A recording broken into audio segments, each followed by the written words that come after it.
Good morning, good evening, good afternoon, and good night, wherever you may be. It is time to have a look today, after yesterday, at Denmark. So I'm going to have a look at some of the stamps that I found in the box. There's plenty more which I will be rooting and tooting through later on today. But I thought, as we talked about Austria yesterday, which is here, we'd have a little look at Denmark and see if there's anything of interest. There's another one. Is there anything of interest about the Danish postal service? And blow me, there is. So it won't be a very long one, this. It'll just be looking basically at the Denmark stamps that I've got. But we'll have a look, first of all, at some of the history. Again, this is AI. Take it with a pinch of salt. If there's anything that you think sounds a little bit odd, do your own research always. Fact check everything, and we won't go too far wrong with that. So Denmark. So what do we know? Well, the Danish Postal Service was founded on the 24th of December, that's Christmas Eve, 1624. So I thought that's impossible because stamps never came out until thingamajigged, 1950s, 1850s. So what are they talking about so far back? Well, of course, messages had been sent, in Britain or in every country, since time immemorial, but actually to have something official pop up somewhere organised by powerful people, a person to organise it properly. The earliest was 1624 in Denmark. So well done to them. And it was under the reign of King Christian the Fourth. So there's been a few, and there's been a few since. That makes it the oldest in the world. There were 9 routes operated by the mayor of Copenhagen and various guilds. So it's probably to do with trade and financials and stuff like that. Mail was carried on foot. In fact, it was carried on foot for years until someone had an idea that they should use riders. So they used horses instead of people on foot. And of course, with riders, that would extend the boundaries. So on foot, you're just dealing with Copenhagen and the villages around there, and the businesses within the city. So that was quite a thing to learn. So 1640, riders were introduced. We fast forward to 1819, and steamships now began to carry post. Now, again, this is before stamps. And when I say steamships, it was the SS Caledonia that would carry the stamp, the post between Copenhagen and Kiel. Both of these being ports. Then we go forward to the first stamps. So stamps, finally, we get to stamps. It was a great idea, wasn't it? That's upside down, Peter. So this is an example of a Danish stamp. And there's some more examples here. But we'll have a look at the first stamp, 1851, April the 1st. And it was a 4 Rigsbank Skilling Brown. Rigs is probably Reich, country, bank, which we know about, and skilling is like a shilling, so a bank shilling of the country, Rigsbank Skilling Brown, and it featured a crown, a sword, and a sceptre. So it was royalty based, like I think all, if not all, most, I would say, when stamps started to come out in different countries. Postal stationery era, that began in 1864. So what is that? These are envelopes that were produced, possibly with stamps on them, or to be used for stamps to be put on. So letters as we would know it, postcards as we know it would be created for stamps.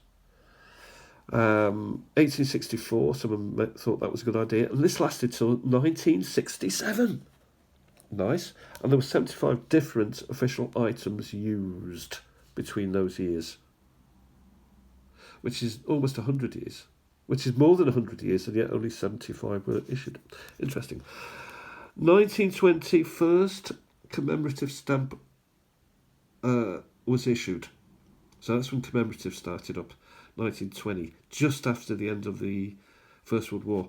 The first one being the reunion of Northern Schleswig with Denmark after a plebiscite. So that area of land rejoined with Denmark to become part of the country. There's a little star here, which we'll get to in a minute. World War II. Difficult time all around for Post, but Post continued, albeit with censorship. There were disasters. There were obviously boats that were sunk. Post tended to continue to be used, but was in danger as soon as you stick it on the ship and put it in the sea. And there were disasters, as you can imagine, and loss of Post. Oh dear. 2010, Denmark actually pioneering for the first time a digital mailbox. I don't even know what that means. I've got no idea what any of that means. How can you? I don't even know. But it spelt the end. It took another few years, but we're looking at the end here, aren't we? So we're looking at an e-box and an electric box. 2025 saw the end of traditional mail, and the last letter or stamp or use of a stamp as we know it was on the 30th of December 2025. Yes. Or was or will be, probably. Because we're 2025 now. Don't believe what I'm telling you. This is from AI and it can get a bit so it may be that it's 2024. Or was it 2023? I don't know. I should know, shouldn't I? Right, back to this star. So what is this star here with the commemorative? Well, this happens to coincide with the rarest stamp. If you hear whining, it's Lily Bob's whining. Why are you whining? And it's the 90 Aura King Christian the X, which is this stamp, the first commemorative, which was issued in 1920. Very few were issued. In fact, looks as if they were just issued to collectors or to collectors, I think, private individuals who wanted the stamp as a commemorative, and they didn't sort of realise that you could use possibly commemoratives for the general public. But of course that started to happen. So what have I got in there? Have I got any of these famous stamps or interesting things? No. But I have got Arts and Crafts Denmark stamps. So I've done a little bit of research, put the AI and Google Lens on them. A nice 1950 10 Aura here. Now, considering the 1921 was a 90 Aura, it looks as if that's a very expensive stamp to buy back in 1920, never mind now. So we're looking at 1950 here. I know inflation, has taken place over the years, so I mean, not as much as, say, from the 1970s to now. I mean, it's just ballooned, hasn't it? But then, there will have been some inflation. 1935, so just before the start of the Second World War, here we've got a nice little mermaid stamp. It's a commemorative, really, for Hans Christian Andersen. The Little Mermaid, it is massive in Denmark. It's one of the iconic things there. We've also got King Christian the X, a couple of stamps here, a 15 and a 20, during the war. So it shows that Denmark was, fighting hard despite invasion by German forces, they retained their nationality, their king, their postal service. And here we have 1974, which was Queen Margareta. I've spelt that completely wrong. This is up to now 180 ore, so we see inflation now kicking in. So 1942, for example, we have 1520. There may have been a 10 as well, I don't know. As I go through the box, maybe we'll see more.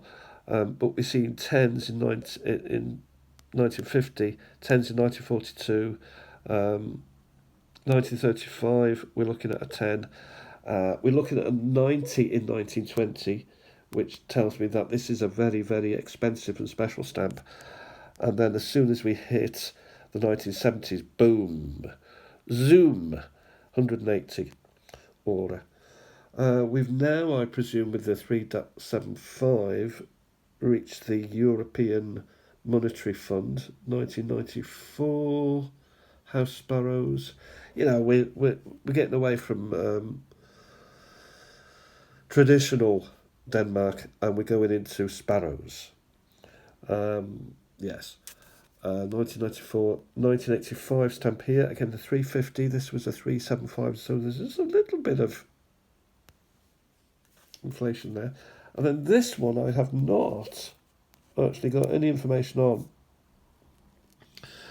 It looks like a 3 ore. It's got the crown there, so I would suggest it belongs in this era rather than this era. So that's all I've got. I'll try not to destroy it. Also, as I was routing, I found another Austria stamp, which I will be putting in there. That is just about it for now. So that's a little bit of information about Denmark. 30th of December 2025, it says, end of traditional mail. 30th of December 2023 or 2025. I will re-look at that. Apologies for that. This Clerk's foot goes with these three here. It's quite nice. But that's Austria. So I'll be putting that down shortly. Yeah, so I hope you're having a fantastic day. Lily is at my feet and probably wants to go out for a wee. So we'll leave it at that for now. Thanks for watching, everybody, and I'll talk to you very, very soon. No sun today, still a bit of wind, but it's fairly warm. Talk soon. Stamp collecting is fun. Enjoy your day.